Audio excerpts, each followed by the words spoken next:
Olá pessoal, eu sou o professor Álvaro Guimarães de Oliveira e vim aqui para fazer uns comentários a respeito dessa enorme batalha que tem os economistas, né? Com a origem da inflação, o combate à inflação, e eu acho que a coisa está perfeitamente fora de qualquer controle. Se você olhar, tem 2 ou 3 meses aí que o pessoal está gritando porque os juros estão lá em cima, a inflação continua crescendo, os países continuam crescendo, etc. Aqui no Brasil você pode ver a mesma coisa. Tem quase 3 anos, em março de 21, o Brasil começou a atacar, aumentando a taxa de juros 2%, a atacar os juros, a inflação com juros altos. E até hoje, está um juros alto, enorme ainda, maior juros do mundo. Agora parece que é a Colômbia que está na frente dos juros do mundo, e a inflação cai muito devagar e tal, a economia cresce pouco. Aliás, o Brasil já tem mais de 10 anos que não cresce. Aliás, 40 anos que não cresce, propriamente dito. Mas vamos lá. O que eu acho? Eu acho o seguinte. Primeiro, os economistas tinham que entender muito bem qual a origem da inflação. Eu acho que existe muita confusão a respeito disso. Todo mundo só fala no déficit fiscal. E falam de déficit fiscal sem saber o que é o déficit fiscal. Eles não têm a menor noção. Há 2 anos atrás, eu tive uma reportagem no Valor Econômico que eu prestei atenção bem nisso. Tinha 8 economistas, parece, escrevendo sobre déficit fiscal, déficit público. Nenhum fez consideração à Constituição, que é um déficit público. Sem você fazer essa consideração, sem você fazer análise dos itens que compõem um déficit público, você não tem conclusão nenhuma. Dizer que o déficit é alto ou baixo não tem sentido. Dizer que é positivo, que é superavitário, também não tem sentido. Um déficit público pode ser muito melhor do que um superávit para a nação. Depende de você analisar os componentes que estão ali dentro. Tá certo? É isso aí. Então vamos lá. Olha aqui o que é déficit fiscal. É receita menos os gastos são maiores do que as receitas. E gastos é investimento em despesa. A primeira coisa que eu vou falar aqui, que fica bem claro e vocês ouvem toda hora. Os gastos são enormes. Gastos. E é por isso que eu tenho uma conclusão de que economista não sabe a diferença entre investimento, despesa e gasto. Os gastos estão enormes. Qual é o problema de gasto enorme? Vamos ver que não tem problema nenhum. Pode ser muito bom ter gasto enorme. Agora, eu nunca vi um economista falar isso. Aliás, nem economista nem ninguém. Estou falando aqui. Não, eu falo assim economista porque eu sou economista. Tá? Mas não é isso. Não. Bom, primeira coisa é isso aí. Gasto, tem que pensar o que é gasto. Gasto compõe de investimentos e despesas. Esses são os gastos da economia. Tá certo? Agora, se há um déficit público, eu preciso saber qual é a origem, não, quem comanda esse déficit público. Quem comanda o déficit público é investimentos. O investimento é maior do que todas as despesas e a soma dos dois é maior do que a receita. Tudo bem. São os investimentos que estão comandando esse déficit. Então vou lá e analiso os investimentos. Eu procuro todos os investimentos e vejo ali quais são os investimentos que são, né? Porque quando se investe porque você quer obter um retorno muito maior do que você está gastando no investimento. Se esses investimentos caírem nessa categoria de que se estão compensando o investimento, o retorno está compensando o investimento, tudo bem. Qual é o problema com o déficit? Nenhum. Porque isso significa que o investimento, que demora algum tempo, 5, 6, 7, 8 anos, vai trazer muito mais receitas para a economia do que despesas. Então, esse déficit é muito bom. Deve gerar, inclusive, uma expectativa de inflação baixa. A despesa é quase a mesma coisa. Porque a despesa você tem que olhar se a despesa tem um benefício, porque quando se faz uma despesa, se faz com esperança que ele tenha um benefício melhor que compense o gasto que você fez. Se essas despesas forem assim, tudo bem. Ela vai contribuir para o crescimento da economia. Agora, se as despesas realmente não têm benefícios, são despesas correntes e indevidas, é claro que vai atrapalhar. O que você faz? Corta essas despesas e joga em investimento. Com o mesmo recurso você está ali dentro. Tá certo? É isso aí. Agora, sem analisar esses itens, não há possibilidade de ninguém dizer alguma coisa a respeito do déficit. E eu só vejo isso. Inclusive, o presidente do Banco Central dizendo isso. Ah, porque o déficit... Que déficit? Para eu dizer o que é o déficit, eu quero saber qual é o tipo de déficit que está comandando ali. Tá certo? Muito bem.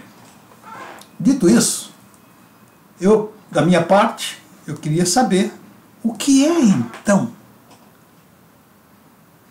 que influencia fortemente a inflação. Olha, eu vou dizer, mas prestem atenção no que eu vou dizer para não ficar fora de contexto. O Banco Central. O Banco Central é o responsável pela inflação, por gerar inflação, e é responsável por combater mal a inflação. Por quê? Olha só, o desenho do sistema financeiro faz isso. O desenho do sistema financeiro dá ao Banco Central a condição de emprestador de última instância. Ou seja, quando os bancos têm dificuldade de arranjar dinheiro ou de pagar os seus cheques, ele vai ao Banco Central, através da compensação de cheque, e toma dinheiro emprestado do Banco Central, e o Banco Central coloca esse dinheiro lá nos bancos, e eles pagam os seus problemas, e tudo resolvido. Então o Banco Central está dando, né, respaldo a essa política. Então por isso que eu acho que é o Banco Central que faz isso. Como é feito assim? O Banco Central, ele pode criar moeda. Do nada ele cria moeda, o Banco Central. Tá certo? Ele cria moeda também quando ele gasta. Isso é o Banco Central. Agora, ele partiu disso, deu a permissão para que os bancos privados pudessem também criar moeda do nada. E isso aí, para mim, é o maior problema inflacionário que tem nesse país. Preste atenção nos meus argumentos e vocês vão ver e entender que realmente eu tenho razão. Olha só, os bancos, se eles emprestassem, por exemplo, se o banco tivesse 2 milhões de investimentos em ações ou em imobiliário e fizesse empréstimos de 2 milhões, tudo bem, porque ele está respaldado com esses investimentos que ele fez. Tudo lógico, né? Agora, quando ele empresta dinheiro do nada, ele simplesmente não tem dinheiro e empresta dinheiro. Aí a coisa complica. E é preciso prestar muito bem atenção, porque isso tem a origem no princípio da partida dobrada. Todo débito corresponde a um crédito. Eu vou ao banco, quero 100 milhões, sei lá, ou 10 milhões, o que for. O banco não tem aquele dinheiro no momento, aí diz, eu vou te emprestar. Presta, abre uma conta para você. Não vou botar 10 milhões, vou botar 50 mil. 50 mil para poder a gente brincar aqui. 50 mil. Aí ele bota, depois, para que você quer dinheiro? Eu quero comprar um carro também. Eu te empresto esse. E eu sou o Bradesco, o banco é o Bradesco. Você vai comprar o carro, eu vou comprar o carro na Chevrolet. A Chevrolet não tem conta aqui. Tá bem, então faz o seguinte, toma aqui um cheque, talão de cheque.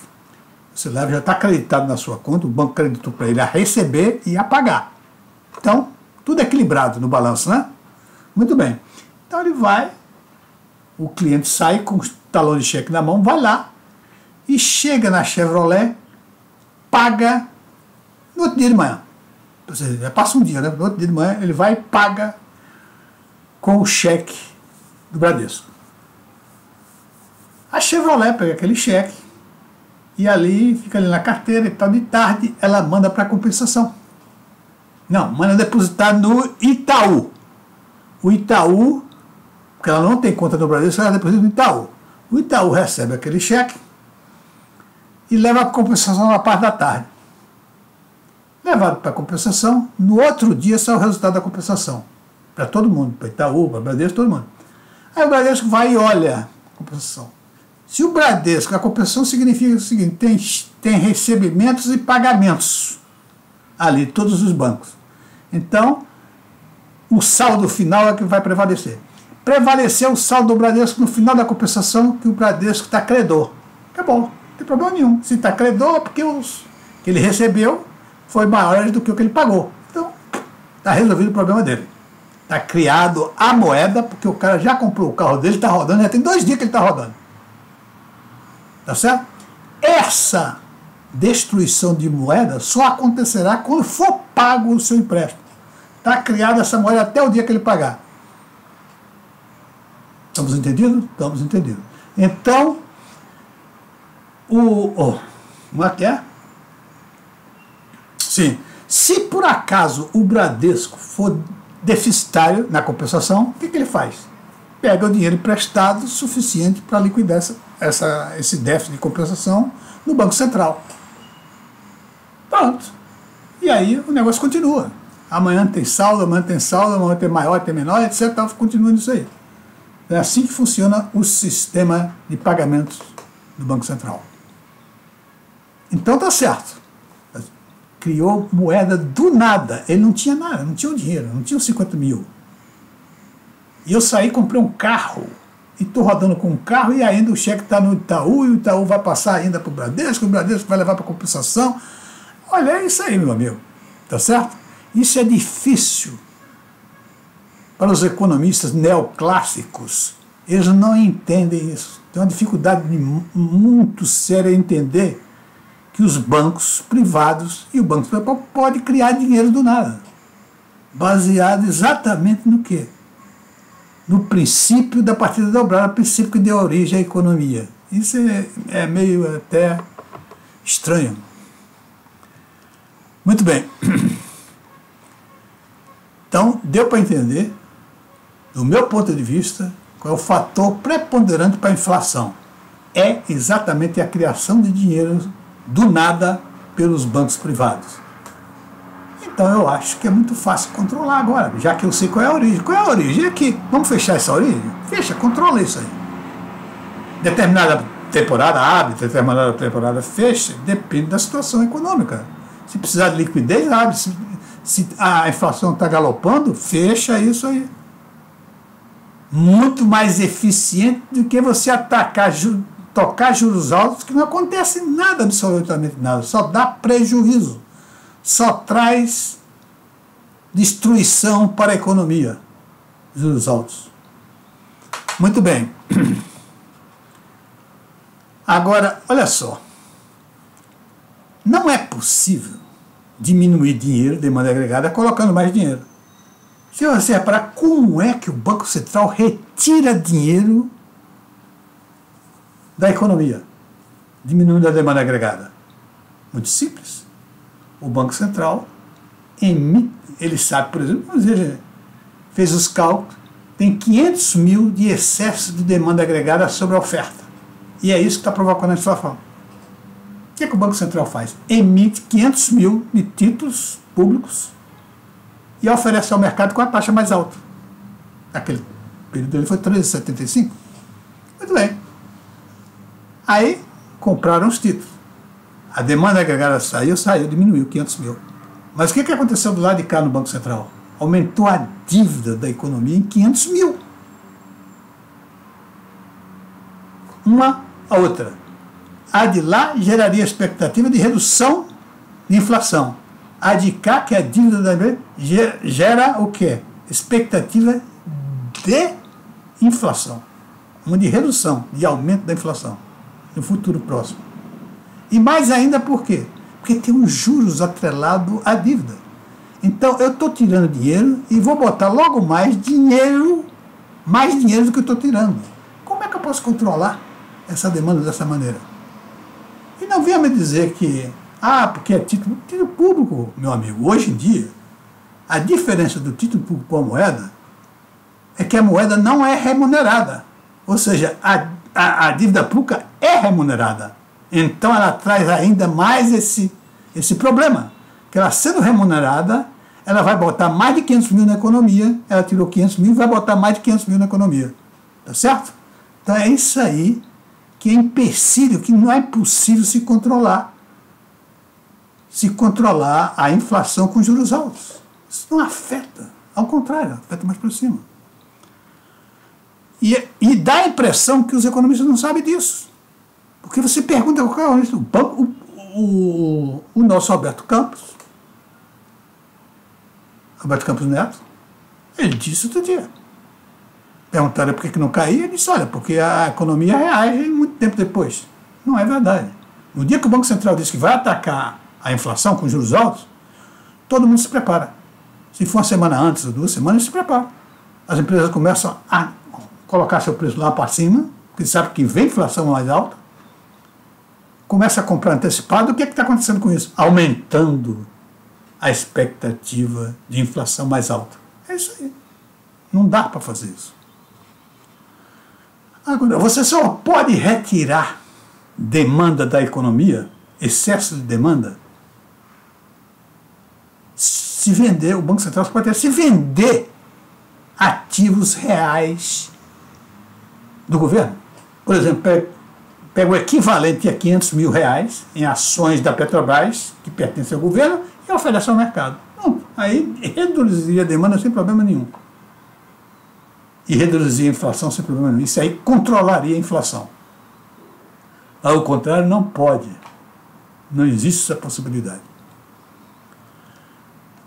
Bom, qual é a conclusão que a gente pode chegar aqui? A conclusão que eu chego é o seguinte. Primeiro, os economistas estão confundindo, né? Estão ainda sem uma percepção de qual é a origem da inflação e como combatê-la também. Estão com dificuldade, tanto é que esse problema é anos e mais anos, juros altos só acaba em destruição econômica de várias empresas que não estão suficientemente equilibradas financeiramente, desaparecem e assim por diante. Os crescimentos se tornam ínfimos, pífios, às vezes recessivos. Tá certo? É esse o resultado de uma política de juros altos.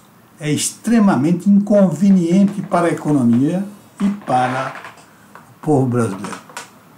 E existe uma coisa aí muito séria a respeito disso, que existe uma transferência de renda, os juros altos, transfere a única coisa que os juros altos faz, porque o resto tudo é estragar, etc. E é pior do que estragar, porque ele faz uma transferência de renda para os rentistas, para os banqueiros, para o sistema financeiro. E isso tanto é verdade que a pessoa não está sabendo muito, que houve uma entrevista do nosso presidente Roberto Campos Neto, um seminário lá uma palestra que ele fez para o mercado financeiro, e ele fala disso. Ficam nos acusando que a gente está transferindo dinheiro com a política de juros altos para proteger em benefício do sistema financeiro. E os exemplos que ele deu foram interessantes. Ele disse, olha, se você vê o tanto de investidores que tinha na Bolsa de Valores, era 4 mil, 600 mil, sei lá, agora são 6 milhões, e assim por diante. Empresas fintech aparecendo, várias empresas. Só deu o exemplo que justifica o que eu estou dizendo. Ele está beneficiando com juros altos o mercado financeiro. Tá certo? E os investidores de bolsa são do mercado financeiro, investidores de fintech do mercado financeiro. E eu não vejo, e eu desafio a quem mostre uma só vantagem dos juros altos. Não tem uma só vantagem. Os juros altos, inclusive, ele acelera a inflação. Determinadas épocas. Principalmente no início, ele acelera a inflação. Tá certo? E assim por diante. Outra coisa que nós devemos observar aqui, como conclusão, que já chega de aplicar uma política de juros altos para combater a inflação. Primeiro, que ela não combate. Segundo, porque ela estraga tudo. Ela é uma política que é negativa. que ela pensa em destruir primeiro, porque os juros altos vão acabar com a inflação. Não, vão acabar com a inflação, vão sim. Mas primeiro ele vai quebrar as empresas quebradas e as outras que ficam aí produzindo menos, reduz o quê? A atividade econômica. O crescimento se torna pífio, ínfimo, e às vezes recessivos. Tá certo? Então, meus amigos, mas desse jeito, destruindo tudo, é preciso se pensar numa teoria melhor. Eu conheço a teoria que existe nos Estados Unidos e no Japão. Estados Unidos e Japão, eles e outros países avançados, eles colocam na economia um juros básico menor do que a taxa de crescimento da própria economia. O que significa isso? Significa que a dívida, não é?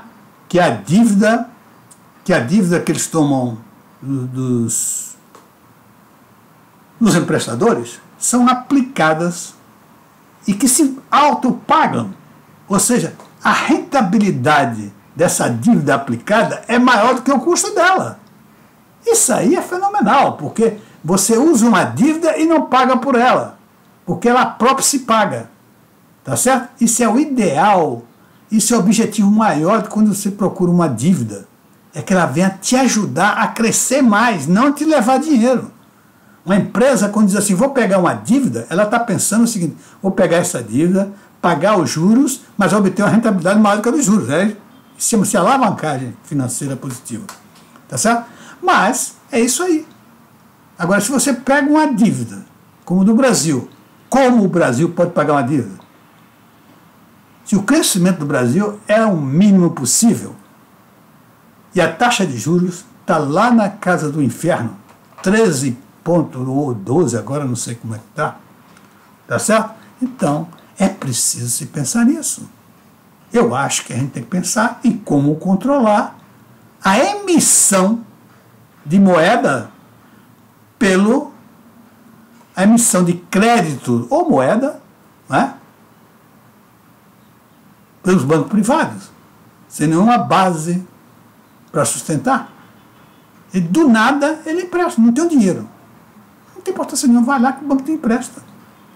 E isso, inclusive, é extremamente prejudicial do ponto de vista do controle de despesas. Os bancos estão se lixando. Por quê? Porque ele vai ganhar muito.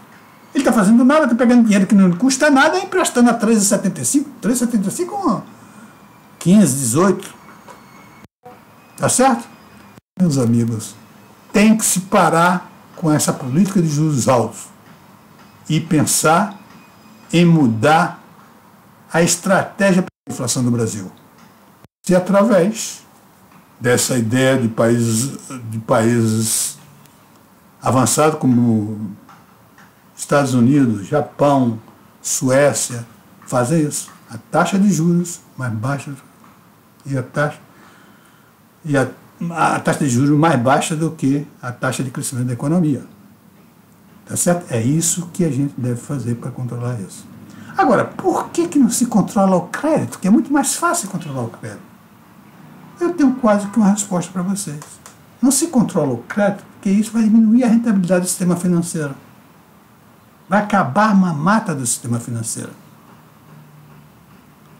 Eu acho que o Roberto Campos, né, tem suas qualidades, não vou negar que ele tem suas qualidades, suas medidas que ele tem tomado aí, etc. Mas ser o maior presidente do Banco do Mundo, eu acho que o ativo que ele levou, que carregou mesmo para ele ser o melhor presidente do banco 2 vezes, é a taxa de juros mais alta do mundo que ele conseguiu botar no Brasil. Isso felicita o sistema financeiro. Então, eles vão bater palma para o Roberto Campos. Ok? Um abraço.